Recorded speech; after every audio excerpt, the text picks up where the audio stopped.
So far in this series, we have built one agent loop and examined the harness components around it. I'm Merdad, and now we reach the first major architecture decision. Should one agent do the work, or should several agents share it? Going multi-agent can look like an upgrade.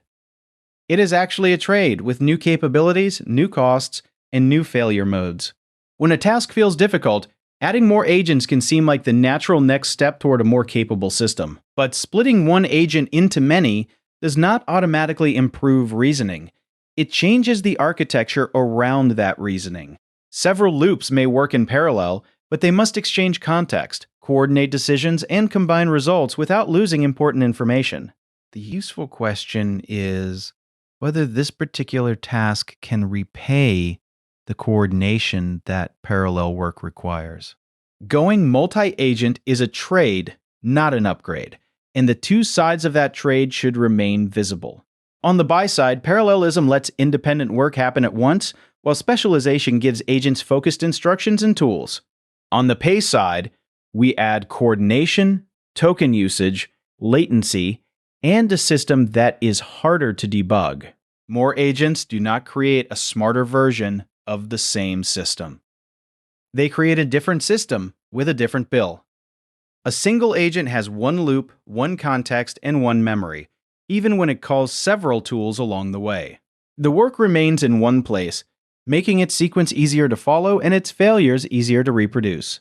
A multi-agent system runs several loops while an orchestrator splits the work, delegates pieces, and recombines their results.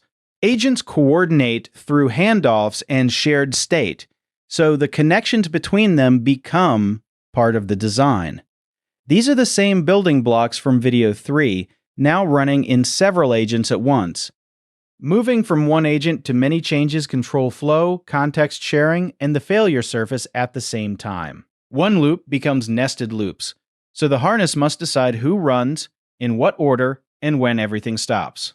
One context window becomes many, so each handoff must choose what to send, what to omit, and which shared state to trust. A local mistake can now become duplicated work, stale state, a broken handoff, or agents confidently talking past each other.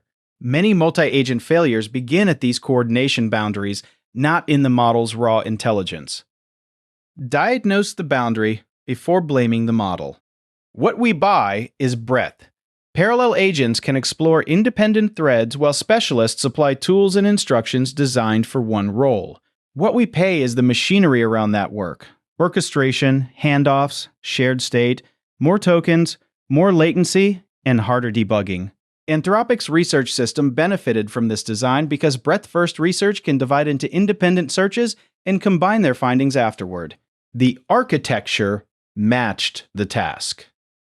The gain came from buying this trade on purpose, not from treating more agents as a general upgrade.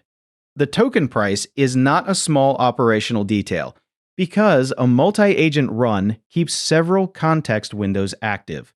Agents repeat instructions, exchange intermediate results, and spend more tokens when the orchestrator evaluates and combines their work. The cost can compound when a subagent spawns more subagents, or when a tool places a huge result into context. Without explicit caps on depth, steps, output size, and total budget, one branch can multiply the entire run. That bill can be justified for valuable parallel work. For a mostly sequential task, it is usually waste. My practical rule is simple: default to one agent and split only when the task gives you a clear reason. Stay single when work is sequential. Every role needs the same context. Dependencies require constant back and forth, or the value cannot justify multiplied cost. Go multi-agent when work separates into independent threads, exceeds one useful context window, needs distinct specialist roles, or can genuinely run in parallel. Draw the proposed split and inspect the dependencies before building it. If agents mostly wait on one another and repeatedly exchange the same context, coordination has increased without buying meaningful parallelism. Add agents only when the task pays for the coordination. This decision brings us back to the main idea of the series. Once agents multiply, coordination becomes the system's defining behavior. The harness decides who runs, how work moves, what state is shared, which result is trusted, and when everything stops. The model reasons inside each loop, but it does not define the reliable coordination between those loops. Once we go multi-agent, the harness is no longer support around one agent. The harness becomes the system. Carry 3 ideas forward when you choose between a single agent and multi-agent design. First, multi-agent is a trade, not an upgrade. It buys parallelism and specialization while charging coordination, tokens, latency, and debuggability. Second, splitting changes control flow, context sharing, and the failure surface, so coordination boundaries deserve explicit engineering. Third, default to one agent, then split on purpose only when the task clearly pays for that coordination. That is the fork between one agent and many. Choose the architecture that matches the work and its real constraints. If this series helps you, subscribe to Multi-Agent Academy and connect with me on LinkedIn. Next is video 5, Multi-Agent Topologies and Roles, where we will examine the shapes a coordinated system can actually take. I'll see you there.